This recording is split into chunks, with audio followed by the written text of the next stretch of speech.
Fala, Filipão, tudo certo? Um grande abraço a todos. Nosso bate-papo especial agora no Esporte e Companhia é com o zagueiro Emanuel, jogador formado nas categorias de base, chegou a atuar no principal e hoje jogando no Spartak Varna. Tudo bem, Emanuel? Seja bem-vindo à Rádio Gaúcha. Tudo bem, Lucas? Tudo certo, graças a Deus. Manuel, deixa eu começar te perguntando, antes de tudo, como é que tem sido essa experiência no futebol europeu, como é que foi essa decisão de jogar na Bulgária e como é que tem sido esses primeiros meses atuando por aí? Acho que é um sonho, né, de todo jogador, né, atuar na Europa. Claro, em grandes times assim, mas é, apareceu essa oportunidade para mim. Eu procurei saber sobre a liga, né, a liga búlgara, que vem crescendo bastante. Então, eu aceitei o desafio e tem sido muito importante para mim esses primeiros meses, né? Conseguir jogar, conseguir ganhar minutos, né, que é o mais importante hoje no futebol. O time ficou um tempo na segunda divisão e aí subiu o ano passado, né, no meio da temporada, né, que é 22 para 23. Então, o time está se organizando, mas pessoalmente foi o que eu esperava, conseguir ter minutos, e então isso foi muito importante para mim. Me corrija se eu estiver equivocado, Emanuel. É exatamente assim? Spartak Varna ou é alguma outra forma de chamar o nome do time? Não, Spartak Varna, isso mesmo. E como é que tem sido essa questão da liga em si? Tu destacou que estudou, que observou como é que funcionavam as questões da liga. Tem muitos brasileiros atuando na Bulgária também, né? Sim, sim, tem muitos. Tenho até amigos, né, que jogam aqui. Procurei saber informação, né, sobre o país, sobre o campeonato, né. O campeonato ele é meio, como posso falar, porque tem o Ludogorets, né, que é que é o melhor time hoje, né, da Bulgária, e ele ganhou o campeonato, acho que 13 vezes seguidos, mas os outros clubes brigam por Europa League, né, Conferência League, então eu acho que é um campeonato que vem crescendo e eu achei que vai ser importante para minha carreira. Dentro E é do. um mercado, as ligas, é um país muito perto, né, dos outros, então tem muitos clubes de olho, né, na liga, Turquia, até mesmo na Europa ali, Portugal, então acho que é uma porta de entrada. Dentro do campo, o que tu já pôde observar das diferenças em relação ao futebol brasileiro, seja naquilo que tu vivenciou na categoria de base, aquilo que tu viu no profissional, afinal tu chegou a disputar jogos no principal muito cedo no Grêmio, logo mais eu quero falar sobre isso, mas quais foram as diferenças principais dentro do campo que tu já pôde sentir aí na Bulgária? Cara, eu acho que o futebol brasileiro, querendo ou não, daqui da Bulgária ainda é um pouco melhor, né? Só que a Liga Búlgara tem muitos jogadores estrangeiros, então acaba ficando muito competitiva. É um jogo mais de força, muito parecido com a Série B do Brasil, sabe? Um Uhum. jogo mais de primeira, segunda bola, jogadores muito físico, né? Então, acho que essa é a maior diferença, assim, sabe? Que eu não tinha vivenciado muito ainda no profissional, né? Então, estou vivenciando aqui. Eu acho que essa é a parte mais do campeonato aqui, a parte mais de força, a parte mais física. Quantos jogos tu já disputou aí na Bulgária Deixa eu... e já teve a chance de jogar contra o Ludogorets? Não, ainda não, porque eu cheguei em junho, né, de 22, e aí eu tive um probleminha com documento, como eu tava emprestado no São José, né, e aí a janela, como agora tem a janela no futebol brasileiro também, né, eu não consegui voltar meu contrato pro Grêmio para vir. E aí eu acabei vindo, mas fiquei só treinando e aí depois demorou um pouco para tirar meu visto. Aqui por conta da guerra também, que muitos ucranianos vieram para cá e aí o país estava meio. E aí eu perdi alguns primeiros jogos, mas eu joguei 10 jogos, né? Depois 10 jogos consecutivos, 90 minutos. Bacana, bacana. E até eu até não ia comentar muito sobre esse assunto, mas a geografia ela aponta exatamente isso, a proximidade da Bulgária com a Ucrânia e, por consequência, com a Rússia também, Emanuel. Como é que tem também sido esse período por aí, observando o que vem acontecendo nos países das redondezas, se tem algum resquício da guerra por aí? Tu destacou agora que muitos ucranianos acabaram chegando no país. Como é que é também essa experiência de viver muito mais próximo da guerra do que tu tinha aqui no Brasil, por exemplo? Sim, sim. Essa foi uma das questões também, né? Que antes de vir eu procurei saber, né? Porque eu quero ficar longe desse problema, né? Mas aqui não chega a afetar, sabe? Teve esse afetamento porque muitos ucranianos, como é um país que está seguro assim em relação à guerra, né? Muitos ucranianos vieram para cá, né? Em busca de trabalho, dessas coisas.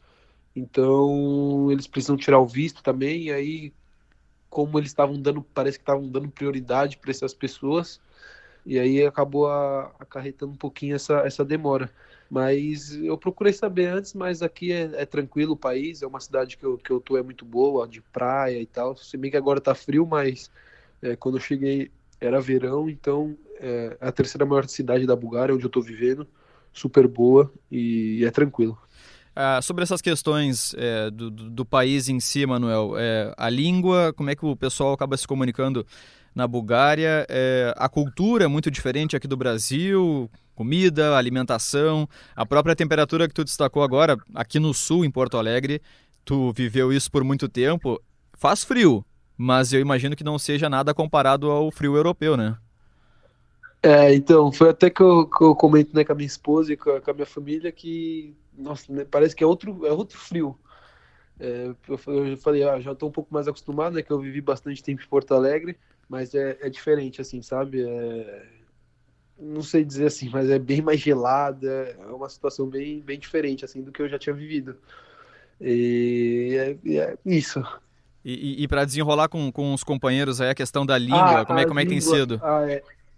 é inglês, eles falam bastante inglês, sabe? A maioria, Uhum. até na própria cidade aqui, que é uma cidade turística, em restaurante, nessas coisas assim, é bastante inglês. Mas logo quando eu cheguei, porque só tinha eu de brasileiro no clube, né? E, e aí quando eu cheguei tinha um búlgaro que ele falava português, porque ele é casado com uma brasileira. Então ele me ajudou muito assim, sabe, no começo. E aí eu não sabia falar muito bem o inglês. Só que aí também com o dia a dia você vai aprendendo e agora eu comecei estudando também, já estou bem melhor e eu consigo me comunicar bem melhor. Bacana, bacana. Estamos conversando com o Emanuel, jogador do Spartak Varna da Bulgária, ele que é ex-jogador do Grêmio, formado nas categorias de base do Tricolor. Eu vou até confidenciar aqui para nossa audiência, Emanuel, que a gente conversou aqui um pouco no bastidor mais cedo, e eu vi tu falando acho que é com a tua esposa que está aí contigo, como é que tem sido também Sim. essa relação, não sei se tu tá só tu e ela por aí no país, se algum familiar também foi, mas essa relação de também viver uma experiência completamente diferente do que era no Brasil, longe de familiares, longe de amigos. Como é que tem sido essa situação por aí? Essa é a parte mais difícil, né? Os primeiros 6 meses que eu tava sozinho, né? E aí ela, até por adaptação, né? Não sabia como era tudo, e aí ela veio agora em janeiro comigo, mas tá sendo super bom, assim, não só tem eu e ela, é uma companhia, né? Um pro outro, assim. Então acho que é importante também. E a gente tá se adaptando super bem. Ela fala inglês e aí a gente consegue se virar bem. Legal, legal. Voltando para as questões aqui do Grêmio, Emanuel, eu tenho aqui alguns pontos que eu acabei anotando e tu pode com certeza acrescentar. Mas tu foi campeão com a camisa do Grêmio nas categorias de base, por exemplo, de competições importantes. A Copa Ipiranga Sub-20, que antigamente era o Campeonato Brasileiro da categoria aqui no Rio Grande do Sul, em Porto Alegre especialmente, e também do Campeonato Brasileiro de Aspirantes. Como é que foi essa passagem pelo Grêmio? Como é que acabou acontecendo a tua chegada, depois a tua saída? Como é que foi esse período que tu vivenciou com a camisa do Tricolor de Porto Alegre? Acho que foi uma das melhores experiências que eu tive, né? Um clube gigantesco, né? Que eu tive a honra de poder fazer parte. Eu jogava no Desportivo Brasil, um clube do interior de São Paulo, e aí eu acabei jogando uma Copa São Paulo, né? Que até tá tendo agora, em 2016, pelo Desportivo Brasil. Joguei contra o próprio Grêmio, e aí na época o Grêmio me viu e me fez uma proposta de empréstimo de um ano e eu acabei indo, né? Só que no meio do contrato eles pediram a compra, né, pro Desportivo Brasil e aí eu firmei definitivo, né, com o Grêmio em meio de 2016 ali. E aí começou a minha história mesmo no tricolor. E em 2017, Emanuel, eu me recordo de um jogo no final do ano. Eu acho que o Grêmio estava ainda de olho naquelas questões de final de Libertadores ou fase semifinal. E muitos garotos atuaram numa rodada do Campeonato Brasileiro, e não foi contra qualquer time, era Grêmio e Atlético Mineiro em Belo Horizonte. E naquela escalação, se eu não me engano, estava tu e ainda o Juan, na dupla de zaga, e outros jogadores importantes formados na base do Grêmio acabaram marcando gols, o PP, o Jean-Pierre. A partir dali, de fato, começou a experiência como um profissional do Grêmio. Ali tu tinha o quê? 18, 19 anos? Como é que foi aquele dia? Cara, foi uma experiência louca, né? O Grêmio tinha sido campeão da Libertadores, né? Já era campeão. O Grêmio já tinha sido campeão, Uhum. E aí o Renato não ia mandar os jogadores, né, para Belo Horizonte. E aí a gente estava até disputando uma Copa RS, né? E tinha poucos jogadores na época da equipe de transição. E aí acabou subindo alguns, né? Como eu, o Juan. Aí tinha até o Felipe Albuquerque também, lateral direito. Tinha alguns outros jogadores. E aí que a gente foi uma. A gente, contra o Atlético Mineiro, e o Atlético precisava ganhar para classificar para Libertadores. E a gente falou, nossa, o Independência lotado. Foi o que você falou, acho que ali começou o start assim de jogador profissional, sabe? Eu me recordo da presença, por exemplo, do centroavante Fred no Atlético Mineiro. E aí, pode me corrigir, tá? Se eu estiver equivocado. Fred. O Robinho também estava atuando, né? Robinho, Elias, Valdívia. Olha só, dá para dizer que talvez esse seja um dos maiores desafios para um garoto que recém saiu das categorias de base, enfrentar tantos jogadores de qualidade assim com tão pouca idade? Ah, com certeza. Ali foi uma prova de fogo, né? Que, querendo ou não, a gente não tem o Fred, Robinho, esses caras são mundialmente conhecidos, firmados no futebol, né? Mundial. E a gente ali começando, né? Nosso primeiro jogo, logo de cara já contra esses jogadores, mas a gente fez frente. 4-3 ali, o Otero fez 2 belos gols de falta. E o jogo foi bem difícil para eles também. Manuel, 2017 foi um ano de consolidação na história do Grêmio para uma dupla de zaga muito forte. Pedro Jeromel e Walter Kahneman. Como é que foi trabalhar durante esse período todo com esses dois jogadores? Ainda quando estava na base, observando, depois treinando junto, conversando, pegando dicas. Como é que foi vivenciar a experiência de estar junto com dois dos principais zagueiros da história recente do Grêmio? Ah, sem dúvida, muito boa experiência. Eu tive mais contato com eles em 2021, né? Ali desde o começo, que eu fiquei quase 7 meses ali no profissional, né? Então, eu diariamente tinha contato. O Jeromel é um cara fora de série, é um cara que conversa, que dá dicas, o Kahneman também. Então, e você olha eles treinando, você olha eles conversando, sempre você observa, né? Você tem que observar sempre os melhores, e tendo os melhores do seu lado no dia a dia, facilita. Então eu tive essa oportunidade, graças a Deus, de aprender, de buscar evoluir, ouvindo e vendo eles, né?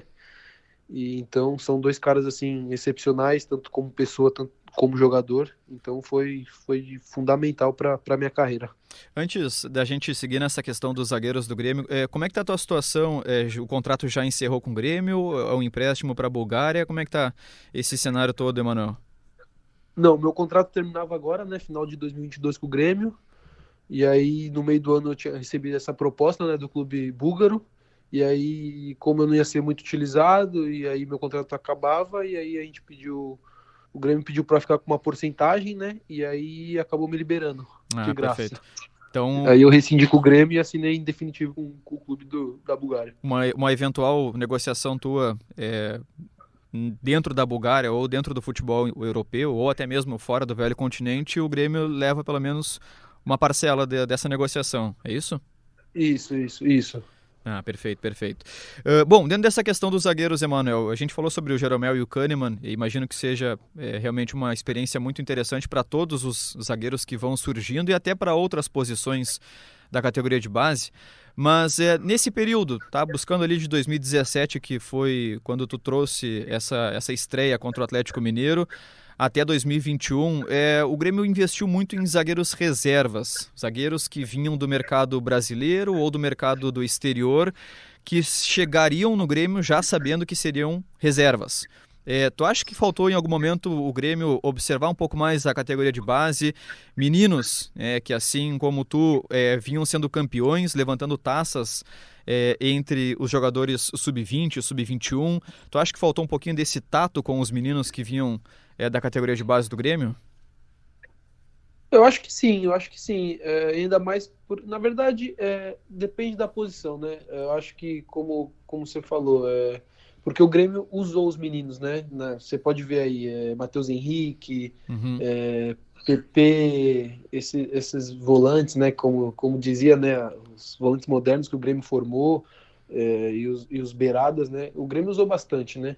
Eu acho que na parte de trás ali, talvez ficam com um pouco mais de receio, né? Com essas. Porque você sabe, né? Zagueiro errou, pode ser crucificado e tal, mas eu acho que faltou sim olhar um pouquinho mais para os meninos da base ali, né? Que vinham ganhando títulos. Mas eu acho que faz parte do futebol. Eu acho que como jogou o Juan também, Rodrigues, que são meninos novos e hoje jogam em grandes ligas, né? Então, acho que faz parte. Eu tive a chance de acompanhar bastante Grêmio e Inter na Copa RS de 2019. Vocês foram campeões contra o Vasco na PUC, se eu não me engano, né? Isso. E depois até o Brasileiro de Aspirantes, que o Grêmio foi campeão contra o Ceará, ainda tinha um pouquinho daquela questão de restrição da torcida, da imprensa, ainda, mas no final acabou que liberando um pouco mais.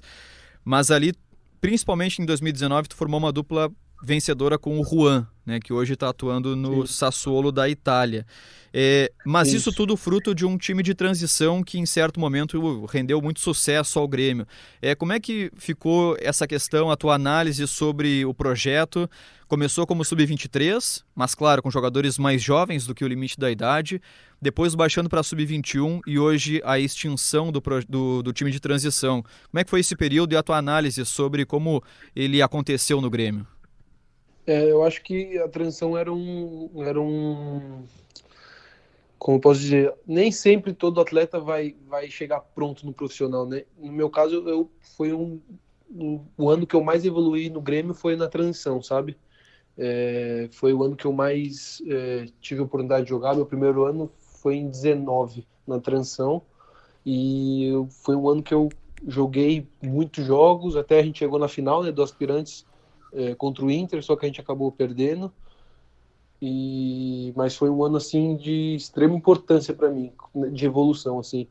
E vários outros jogadores que ficou por lá, né, como o Juan, até o próprio Ferreira, que ficou um tempo na transição e evoluiu demais e hoje é o que é. Então acho que o grupo de transição, na minha opinião, não deveria acabar. Só que hoje o futebol pede jogadores jovens mais cedo, né? Então talvez seja por isso. Muitos clubes já tiraram esse grupo, né? Esse time B, né? Então hoje você vê atletas aí, o Endrick do Palmeiras, jogadores assim muito jovens já estourando, né? Então acho que foi um. E também não vai ter o Brasileiro de Aspirantes, pelo que eu vi, então não tem por que ter a categoria, né? Eu acho que é uma pena, porque tem jogador que às vezes não consegue, né, se firmar de cara no profissional e às vezes ficando ali evoluindo, treinando e jogando um Brasileiro de Aspirantes ou uma Copa da Federação Gaúcha, né, que é um campeonato super pegado, assim, que te dá cancha, né? É importante para sua carreira, mas como eu te disse, o futebol hoje pede o jogador muito cedo, né? Para a gente encaminhar o nosso bate-papo, Emanuel, e já te agradecendo pela gentileza de nos atender na Rádio Gaúcha, como é que foi também essa experiência de trabalhar com o maior ídolo da história do Grêmio no teu comando, no caso o técnico Renato Portaluppi, que estava no período em que tu atuava no Grêmio e agora retornou durante a Série B e permanece para 2023. Como é que foi também essa experiência com o Renato Portaluppi? Fantástica, né? Eu até brinco, né, com meus amigos e com a minha família que eu tive o prazer de trabalhar com os maiores técnicos, né? Porque eu peguei o Renato e peguei o Felipão, um pouco do Felipão aí em 2021, né? Quando o Grêmio estava naquela situação difícil.